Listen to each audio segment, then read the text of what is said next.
우리가 간혹 길을 가다 보면 유기된 그런 동물들을 보곤 합니다. 이들이 유기된 이유가 어떻게 되었는지 우리는 알 수는 없습니다만, 유기된 것을 그러면 어떻게 아느냐?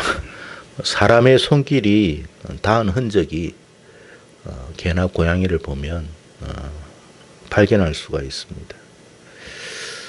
그래서 그들을 보면 참 불쌍하고 가련하다라는 생각을 하게 됩니다. 그 주인이 왜 버렸는지 우리는 알 수는 없습니다.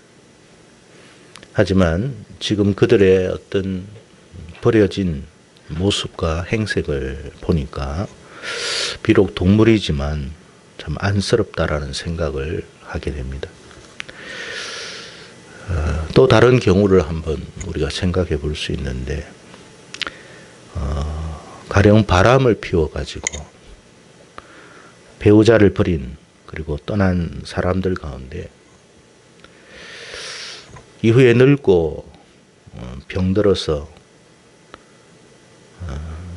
정부로부터 내쫓겨 방황하고 있는 그 모습을 그의 남편이든지 아내든지 그 사람이 그 모습을 보게 되었을 때는 어떤 마음이 들까를 생각해 봤습니다. 과연 유기된 동물처럼 가련하고 불쌍하게 생각할까? 아니면 천벌을 받아서 마땅하다고 생각하며 외면할까 하는 생각을 해봤습니다. 자, 오늘 본문 말씀에 주님께서 수고하고 무거운 짐진 자들아 다 내게로 오라 내가 너희를 쉬게 하리라 하는 이 말씀은 제가 조금 전 언급한 이 두 가지 유형 가운데 어느 쪽에 가깝다고 여러분은 생각하십니까? 창세기에 보면 인류의 조상이었던 아담과 하와가 하나님을 배신하고 정부인 사단과 함께 바람이 나서 떠난 사건을 우리에게 말씀해 주고 있습니다. 하나님의 입장에서 볼 때에는 너무나 큰 충격이고 또 상실감과 배신감을 가졌을 것이라 생각됩니다.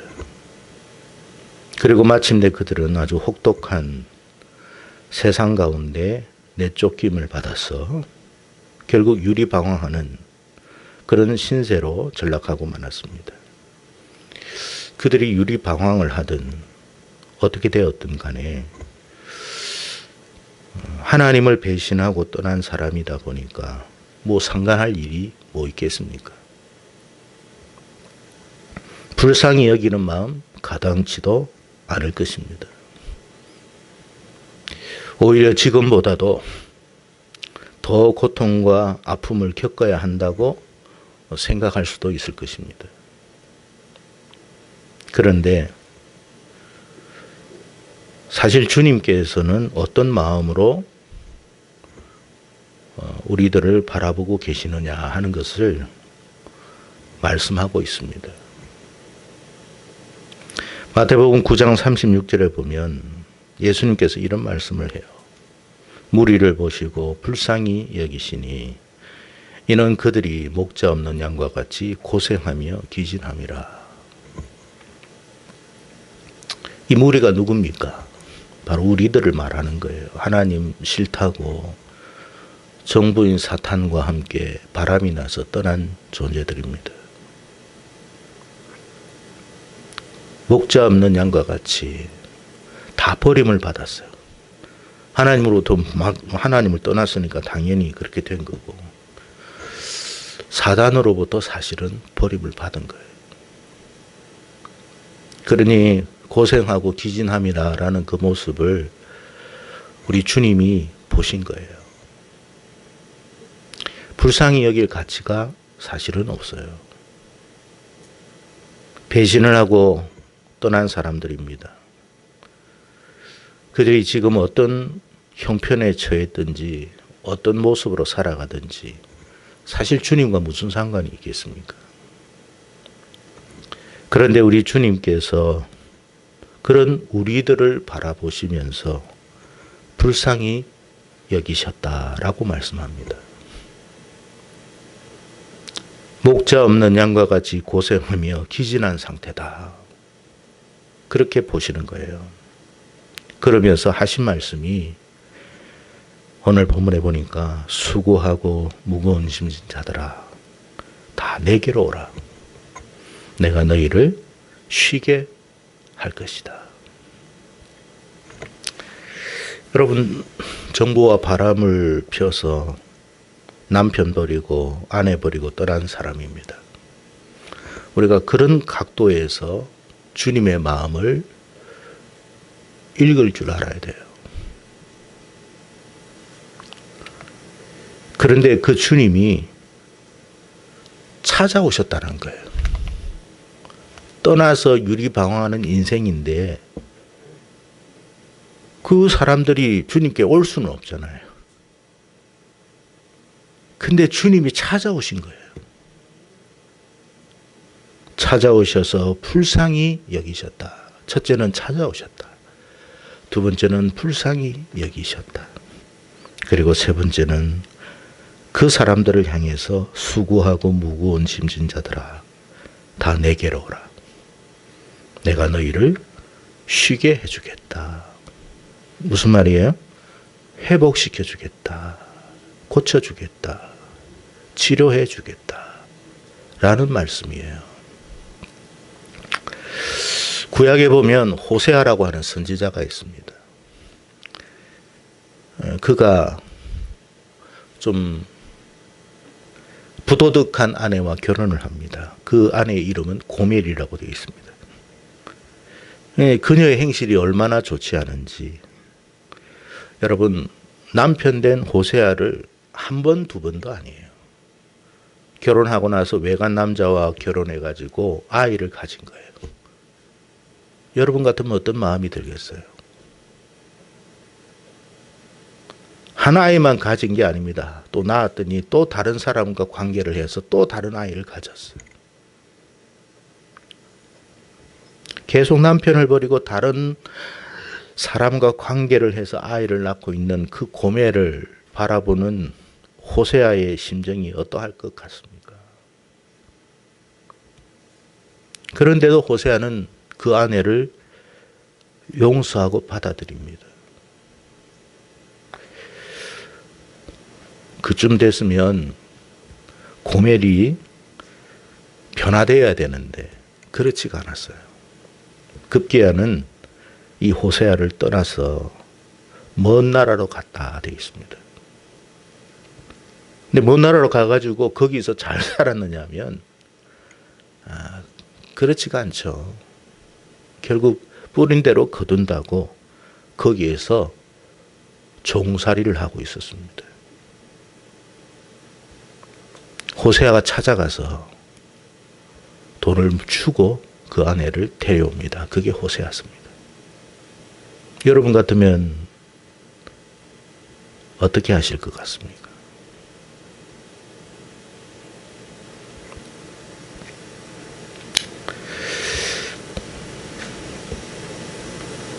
지금 우리가 무엇 때문에 이 고생을 하는지를 알아야 돼요. 주님을 떠나서 광야와 같은 삭막한 세상에서 사망의 음침한 골짜기와 같은 상황에서 주님 없이도 살아보겠다고 주님을 배신하고 떠나서 나온 결과물이에요.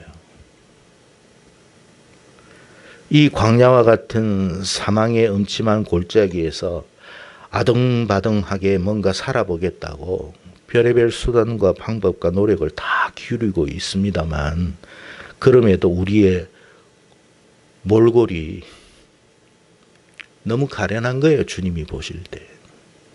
안타깝죠. 자, 그렇다면 오늘 본문의 말씀이 우리에게 주고자 하는 교훈이 뭐냐 하는 것입니다. 아까 제가 주님이 찾아오셨다고 그랬죠.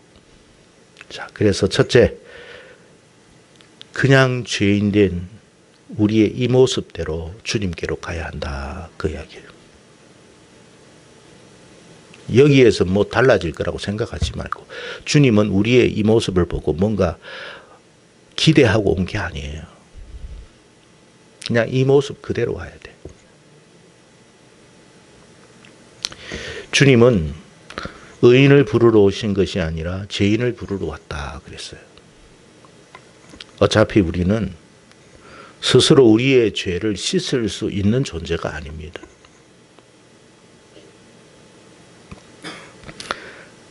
간혹 사람들 가운데 나는 죄가 너무 많아서 하나님 앞에 나갈 수 없어, 교회 나갈 수 없어, 그렇게 말하는 사람도 있습니다.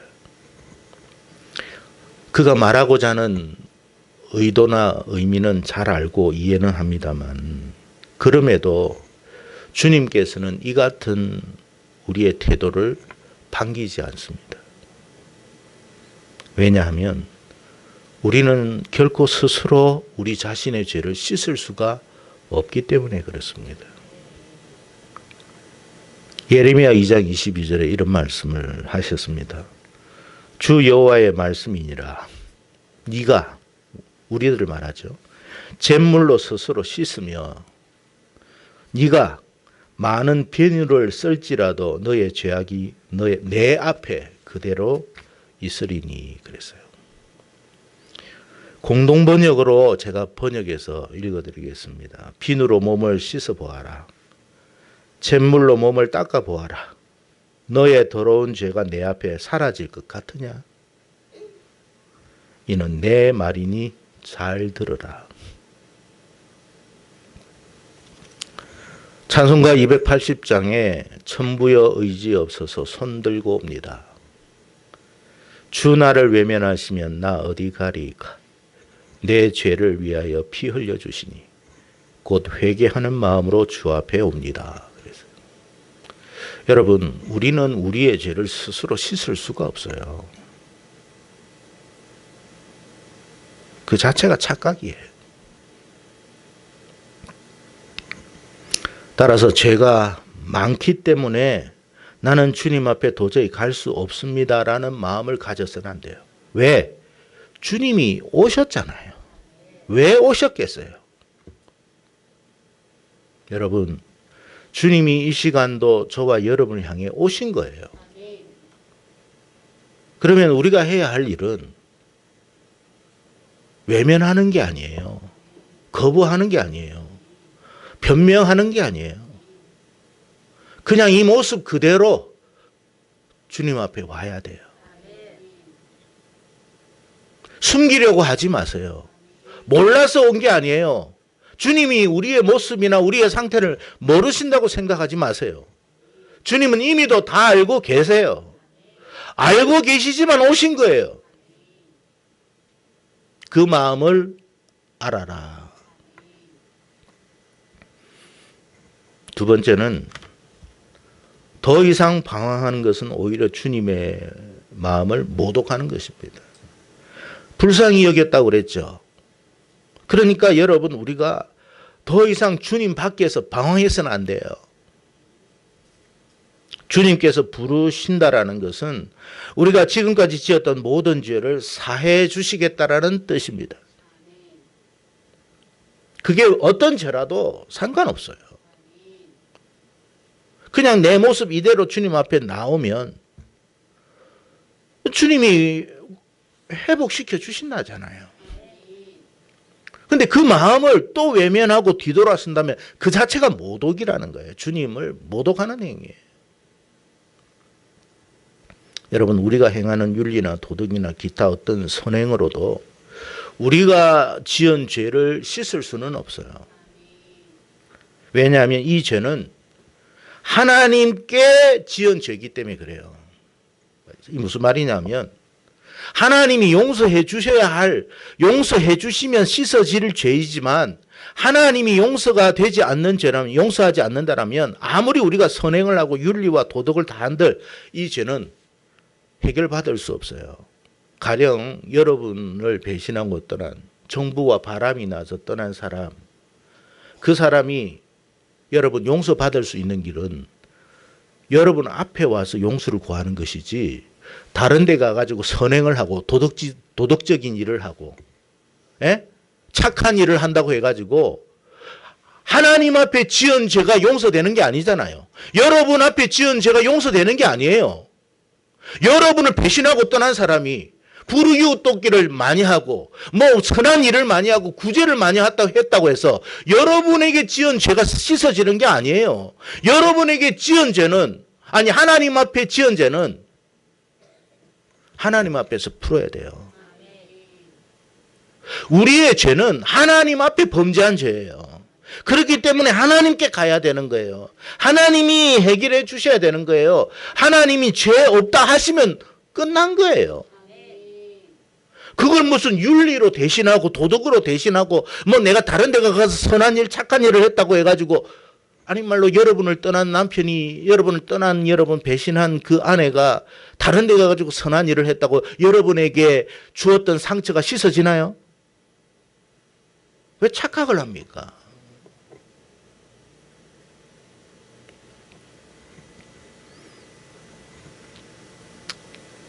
그래서 여러분 그 주님이 오신 거잖아요. 그 주님이 오셨다면 우리가 내가 당신 없을 때 내가 당신을 비록 떠났지만 내가 다른 데서 착한 일 많이 했어. 그런 여러분 변명이 그게 합당하다고 생각합니까?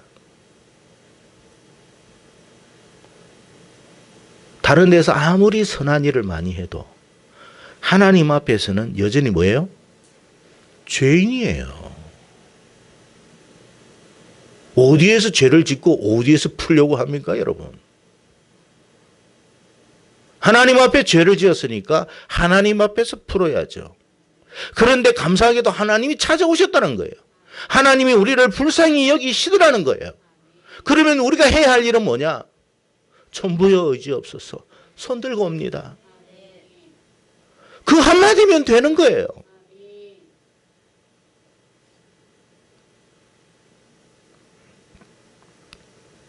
그래서 여러분 주님이 우리를 찾아오시고 다가오시고 하실 때 자꾸 도망가지 마세요. 그건 주님을 모독하는 행위예요. 주님이 다가왔을 때 그냥 무릎 꿇고 용서해 주세요. 주님 그 한마디 듣고 싶은 거예요. 용서해 주려고 온 거잖아요. 너무 불쌍해서 찾아온 거잖아요. 무슨 말이 더 필요하고 무슨 행동이 더 필요하고 무슨 여러분 우리의 변명이 더 필요하겠습니까? 그냥 주님 앞에 잘못했습니다.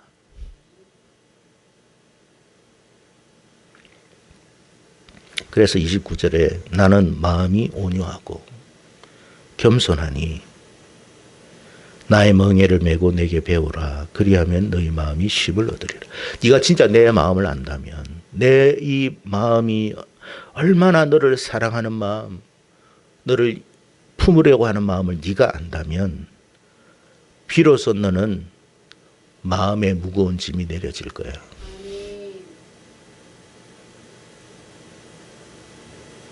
여러분 주의 마음을 깨닫기를 바라요.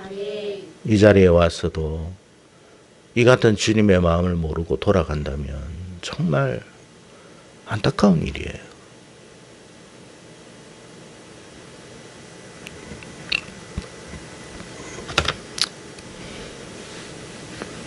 세 번째는 내가 너희를 쉬게 하리라고 그랬죠. 주님은 지금 우리가 겪고 있는 모든 어려움의 그 고통의 문제를 해결해 주실 수 있는 분임을 깨닫기를 바랍니다.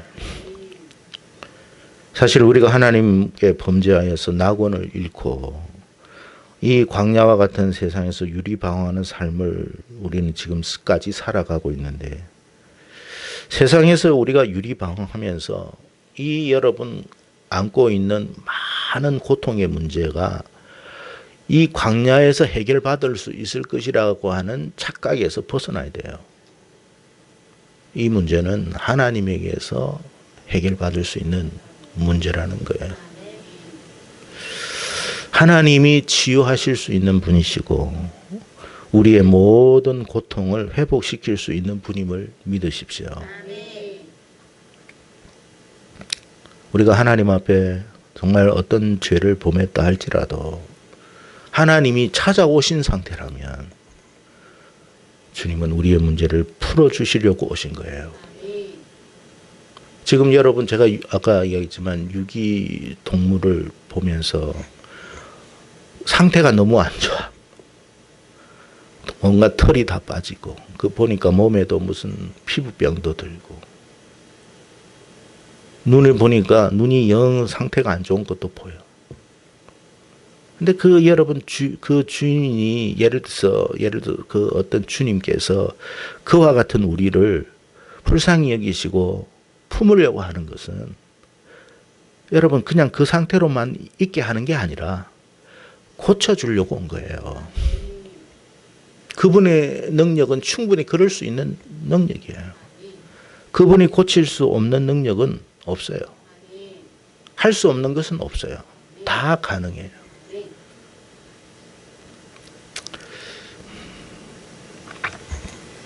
여러분 조강지처나 뭐 사실 배우자를 저버리고 떠난 사람 중에 인생 말년이 잘 된 사람이 과연 있을까요? 단 한 사람도 없습니다. 그게 하나님의 법칙이에요.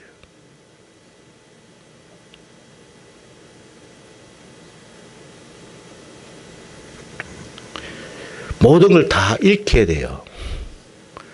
물질을 잃는 것은 뭐 당연한 것이고 건강 잃는 것도 당연한 거예요. 상태가 아주 심각하게 됩니다. 그것만 되는 게 아니에요. 결국에는 그와 함께 떠났던 그 사람으로부터 배신당하고 내쫓김 당해요. 그게 인생의 결말이에요. 떠난 인생의 모습들이 다 그래요. 한마디로 총체적인 난국이죠. 뭐 한두 가지라야만 뭐 어떻게 손을 써볼 수도 있을 것 같은데 사실은 우리 상태가 어디서부터 손을 써야 할지 모르는 그런 상태입니다. 세상 사람들은 세상에서는 그러한 사람들을 어떻게 대하느냐 포기합니다. 이거는 포기하는 상태다. 그러나 여러분 놀랍게도 우리 주님은 포기하지 않습니다. 찾아오셨고 불쌍히 여기시고 그 짐을 나에게 넘겨라고 이야기합니다. 성도 여러분, 주님 앞에 해결받지 못할 문제는 없습니다. 그래서 지금은 은혜의 때라고 하는 거예요. 이 은혜의 때를 여러분 가벼이 여기지 마시고 주님이 우리에게 기회 주실 때에 우리가 주님께로 가야 돼요. 그게 믿음이에요. 여호와는 라파의 하나님이다. 그렇게 말했어요.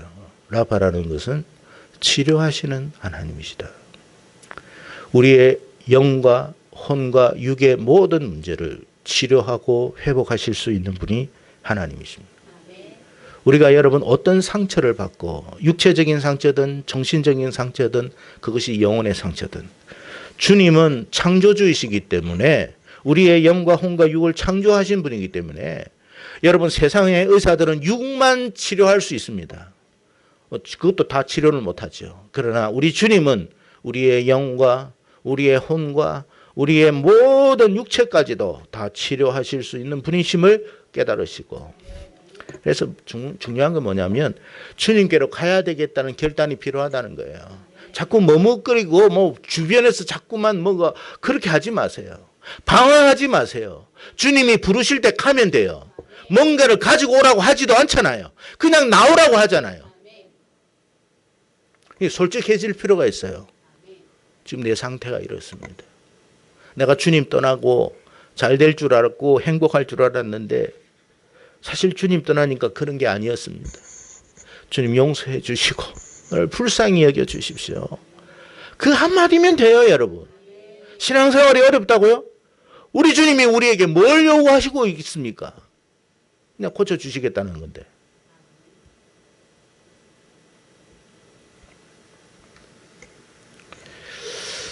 여러분 신약의 복음서에서 보면 주님 앞에 나온 사람들 가운데 자신의 문제를 해결받지 못하고 돌아간 사람은 단 한 사람도 없었습니다.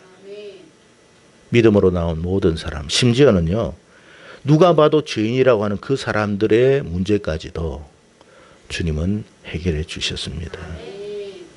그러니 주님의 이 같은 마음을 아시고 자꾸 주변에서 그냥 어슬렁거리지 마시고 헤매지 마시고 그냥 주님 품에 안기십시오.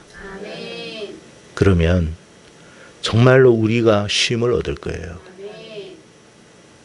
여러분 쉼을 좀 얻어야 일도 하는 거예요. 쉼이 없이 무슨 일을 해요? 사람은 쉬어야 일을 하는 거예요. 근데 진정한 쉼은 주님 안에 있어요. 우리가 여러분 바캉스를 가고 뭐 해외에서 여행을 보낸다 해서 쉼이 있는 게 아니에요. 진정한 쉼은 주님이 해결해 주실 때 쉼을 얻습니다. 그럴 때부터 이제 그때부터 도약하는 거예요. 전진하기 시작해요. 저와 여러분의 삶이 그렇게 되기를 바랍니다. 저와 여러분의 삶이 이제는 하향 곡선이 아니라 상향 곡선을 그리는 우리가 될 수 있도록 우리가 함께 주님 앞에 달려갔으면 좋겠습니다. 오늘 이 자리에 참여한 모든 자들이 다 그와 같은 복을 받기를 주의 이름으로 축복합니다.